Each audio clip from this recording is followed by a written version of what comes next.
ছেলে পেলের প্রেম, এই ফুলাবাইন আবিয়াতি ফুলাইনের প্রেম প্রীতি জেদ্দুর, বিবাহিত নারী পুরুষের পরক্রিয়া তার চাইতে 10 গুণ বেশি। আপনি জানেন না? হ্যাঁ, হালাত আমি ডাইরেক্ট বললাম আর কি, খুব নাজুক। কেন? মানে কেউ ধর্মের বাঁধন মানতে রাজি না মিয়া, মূল কিচ্ছু না।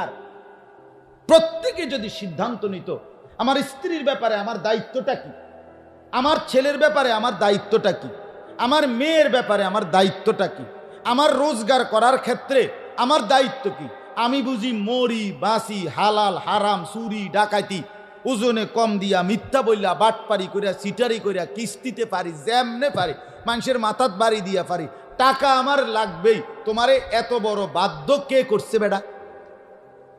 কোন শয়তানে বলছে তোমারে? কোন ইবলিসে বলছে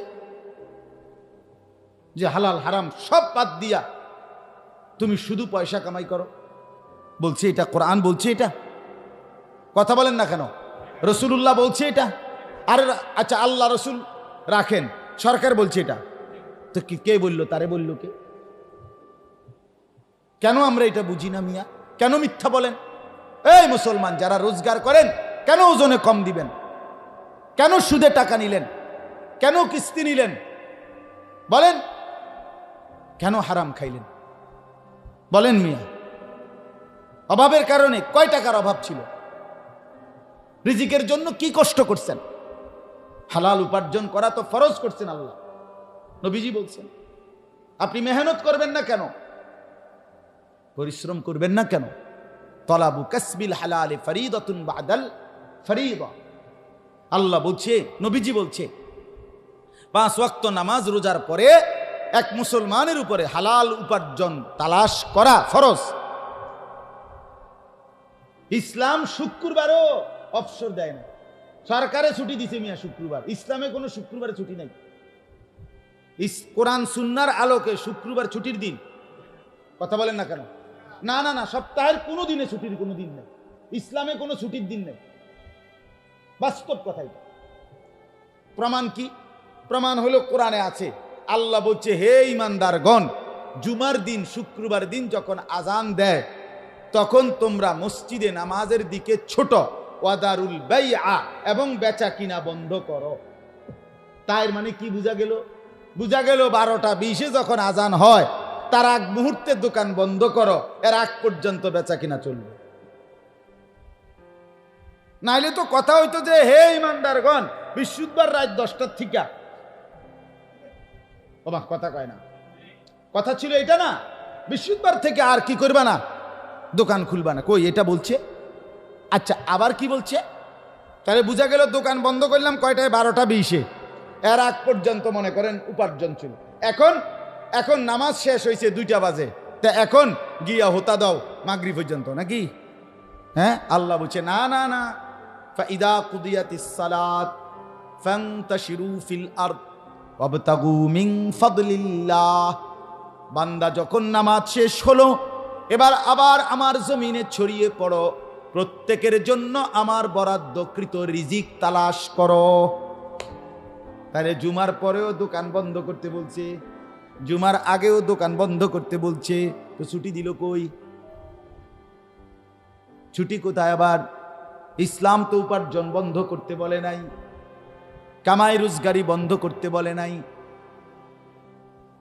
আল্লাহ তো বলে নাই দুনিয়া ছেড়ে দাও, বলেছে আল্লাহকে ভুলে না যাও, বলেছে আল্লাহকে সঙ্গে রাখো, বলেছে ওয়াবতাগু মিন ফাদলিল্লাহ, বান্দা আমার রিজিক তালাশ করো।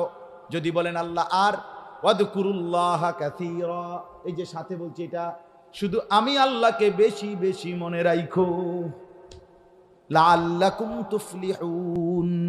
যদি দুনিয়া তালাশ করো, আমি আল্লাহকেও মনে রাখো, তাইলে নিশ্চিত আমি বললাম তুমি নিশ্চিত সফল হবে, কামিয়াব হবে।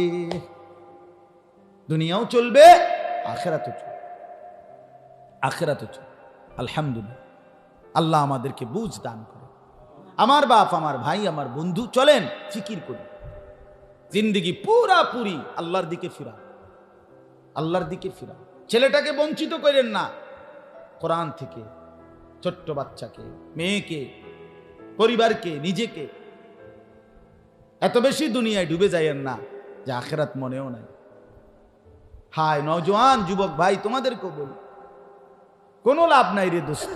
শুধু শুধু মোবাইল টিপতে টিপতে কোডি শুদ্ধা ভাঙ্গালাইছ, কিন্তু যেই বেডিরে তুমি চাও, বেডি কোনো তোমার কাছে আইতো না। হিন্দি সিনেমার নর্তকিরি দিয়ে তুমি করবেটা কি? হুদ্দা কামে ব্যাক কল। রাস্তার বেডি যে টিকটক করে, যে ফেসবুকে নিজের ছবি, নিজের শরীর অঙ্গভঙ্গি আপলোড করে, তো সে কি তোমার মতো এক বেড়ারে দেখাইয়া খুশি হইব? হে তো দেখাইছে কোটি কোটি মানুষের জন্য, তো তোমারে তো একলা তোমারে দিয়া লাভ কি? তুমি চরিত্র নষ্ট করে লাভ হইল কি? কথা বলেন না কেন?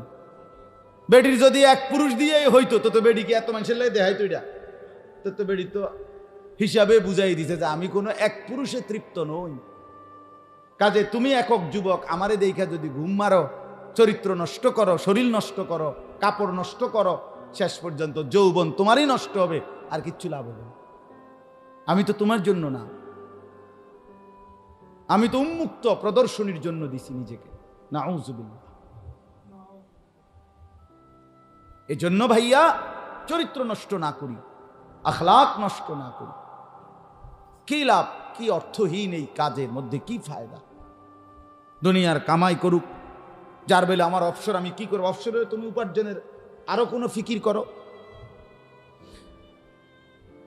হালাল উপার্জনের চেষ্টা করো, ছোট্ট কোনো কাজ হোক। আল্লাহ আমাদেরকে তৌফিক দান করে। এই আয়াতটা, দুইটা আয়াত আপনাদের কাছে এই তর্জমা বলি অল্প একটু, আর তাহলে শেষ কথা। দুইটা আয়াতের মূল বক্তব্য, একটা কথা বুঝাইতে চাইছে আল্লাহ। প্রথম সূরায়ে রোম 21 নম্বর পারা, 30 নম্বর সূরা, সূরায়ে রোমের 30 নম্বর আয়াত। কি বলতে চাইছে আল্লাহ? আল্লাহ বলতে চাইছে, বান্দা, এর আগে আয়াতগুলোতে আল্লাহ বলছে আমার চারদিকে বান্দা, ডানে বামে উপরে নিচে, তোমার নিজের শরীরে, দেহে, তোমার মতো অন্য মানুষদের মধ্যে যেদিকেই তুমি দেখবা, এক কথায় তুমি আমি আল্লাহর কুদরতি দেখতে পাবে। সব কার? আমার। আল্লাহ বলেন এগুলো আমার, তুমি দেখো খেয়াল কইরা।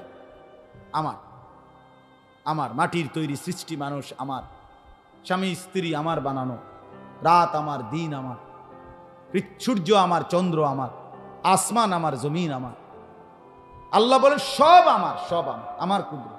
এগুলো এক কথা বলছে।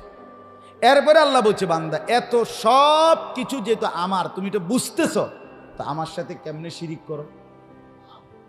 ওই বেটা, কোন যুক্তিতে আমি আল্লাহর সাথে শিরিক করো?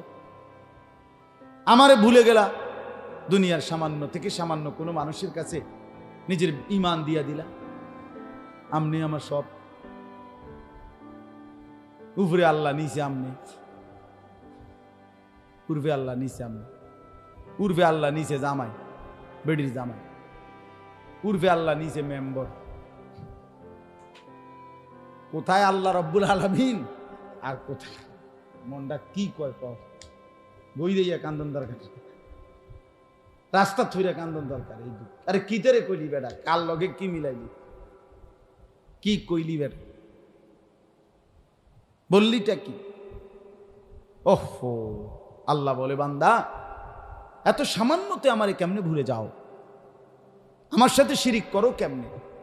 এই জন্য আল্লাহ তাআলা বলেন, প্রথম বক্তব্য এর আগ পর্যন্ত এই সূরাতে আল্লাহ এটা বুঝাইছে খুব গুরুত্ব দিয়ে, বান্দা দেখো, আমার মতো মালিকের সাথে শিরিক করা মানায় না। মানায় না রে বান্দা, শিরিক কইরো না। আমার সব নইরা ওঠে। আল্লাহ যেন বলে, বান্দা, আমার আরশ নইরা ওঠে, আমি সব সইতে পারি। বান্দা, 100 খুন আমি মাফ করে দেব, 70 বছরের গুনাহ আমি মাফ করে দেব রে। আমি সারা জীবনের নাফরমানি মাফ করে দিতে রাজি। তা আমার লগে কাউরে লাগাইও না, আমার এটা গায়ে সয় না, আমি সেটা মাফ করব না। যদি শিরিক নিয়ে কবরে যায় কেউ, দুনিয়ার হায়াতে তওবা না করে, ফিরে না আসে, খোদার কসম, তাইলে আল্লাহ বলছে আমি তারে মাফ করব। ওপো, বড় ভয়ানক। বুঝেন না কথা? এটা আরো বাংলায় কই, তুই বুঝবে। অর্থাৎ মনে করেন আমার মোট নামাজ মনে করেন 10,000, 10,000 ওয়াক্ত নামাজ, কথার কথা আমার ছিল। তা আমি মনে করেন 9,000 ওয়াক্ত নামাজ সব মিলাইয়া পড়ছি, কথার কথা। আর 1,000 ওয়াক্ত নামাজ সব মিলাইয়া আমার কি গেছে, বাদ গেছে, গ্যাপ গেছে। তো আমি তওবা আল্লাহর কাছে করছি, অথবা করি নাই, কিন্তু আমি কবরে গেছি এই অবস্থা, এই গুনাহ নিয়া। কোনটা নিয়া? 1,000 ওয়াক্ত। আল্লাহ চাইলে, আল্লাহ বলছে আমি ইচ্ছে করলে যারে মন চায় এরকম গুনাহ, নামাজ পড়ে নাই, রোজা রাখে নাই, হজ করে নাই, জাকাত দেয় নাই, দান করে নাই, সাদকা করে নাই, এগুলো আমি চাইলে মাফ করে দেব, ইচ্ছা করলে, যাকে মন চায়। কিন্তু আমার কোনো বান্দা যদি শিরিক থেকে দুনিয়ার হায়াতে সুস্থ অবস্থায় সজ্ঞানে তওবা না করে, ফিরে না আসে, এখানে আমার লগে বুঝে পড়া না করে, দুনিয়ায় থাকতে শিরিক নিয়ে যদি কবরে যায়, আল্লাহ বলেন আমি মাফ করব না, না, না। লা ইয়াগফিরু আন ইউশরাকা বিহি, আমি মাফ করব না। ইন্নাল্লাহা লা ইয়াগফিরু আন ইউশরাকা বিহি, আমি মাফ করব। ওয়া ইয়াগফিরু মা দুনা যালিকা লিমান ইয়াশা, বাকিটা আমি মাফ করে দেব যাকে ইচ্ছা তাকে। আসমান ছোঁয়া গুনাহ মাফ, জমিনের বালুকণা পরিমাণ গুনাহ হলেও মাফ। শর্ত হলো কি থাকবে না? বলেন, আবার বলেন, শিরিক থাকবে না। আল্লাহ নবীকে বলছে, বন্ধু আপনাকে আমি সর্বোচ্চ ভালোবাসি বন্ধু, আপনাকেও বলি শিরিক যেন আপনার দ্বারা এক জাররা না হয়, হবে না জানি বন্ধু, এরপরও আপনারে বললাম। নবীকে বলছেন আল্লাহ, লা ইন আশরাকতা লা ইয়াহবাতান্না আমালুক। ডাইরেক্ট একক শব্দ, নবীকে ডাইরেক্ট বলছে, একজন শুধু নবীজিকে বলছে এটা কথাই, একক শব্দ। আরে আল্লাহ বলছে, বন্ধু আপনি যদি এক জাররা শিরিক করেন, আপনার পুরা জিন্দেগির আমল আমি একসাথে শেষ করে দেব, আপনার 23 বছর এক টিপে ডিলিট করে দেব।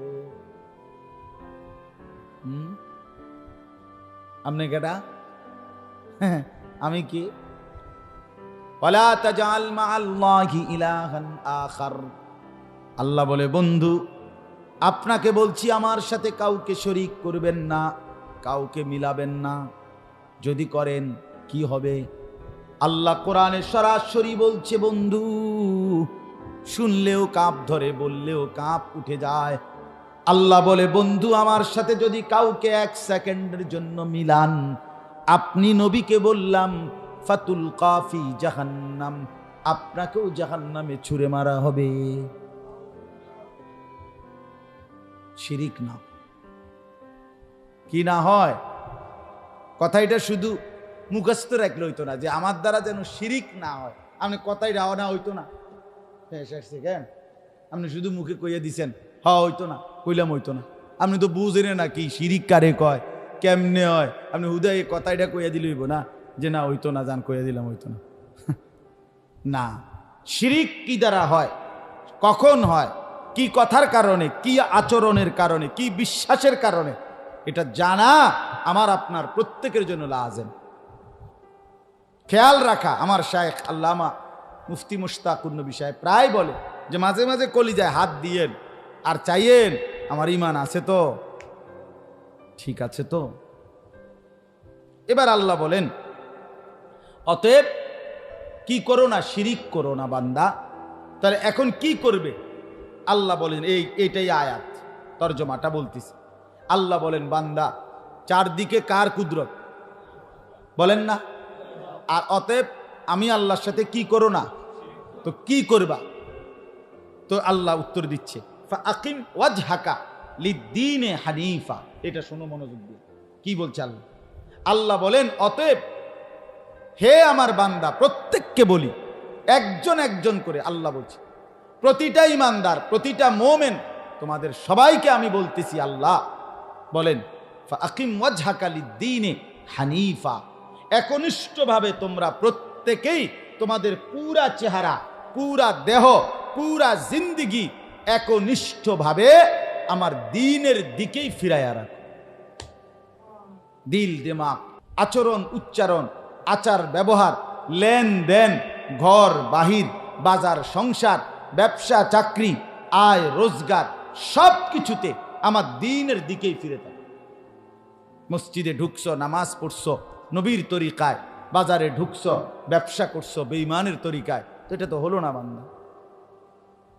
মসজিদে ঢুকছো, নামাজ পড়ছো আল্লাহর তরিকায়, বের হয়েই আবার চা দোকানে টেলিভিশনের সামনে বসে গেছো, এটা কেমন হলো বান্দা?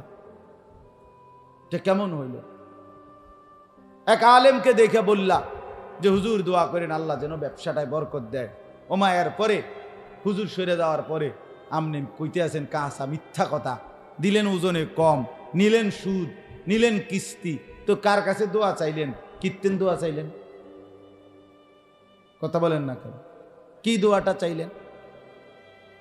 হ্যাঁ, গুনাহের উপরে দোয়া চাওয়া, হারামের উপরে দোয়া চাওয়া জায়েজ আসেনি মৌলানা? ওই মুফতি সাহেব বলেন, গুনাহের উপরে দোয়া করলেও তো ইমান থাকবে না। দোয়া করলেও তো আমরা এই জন্য, আমি তো সবসময় কই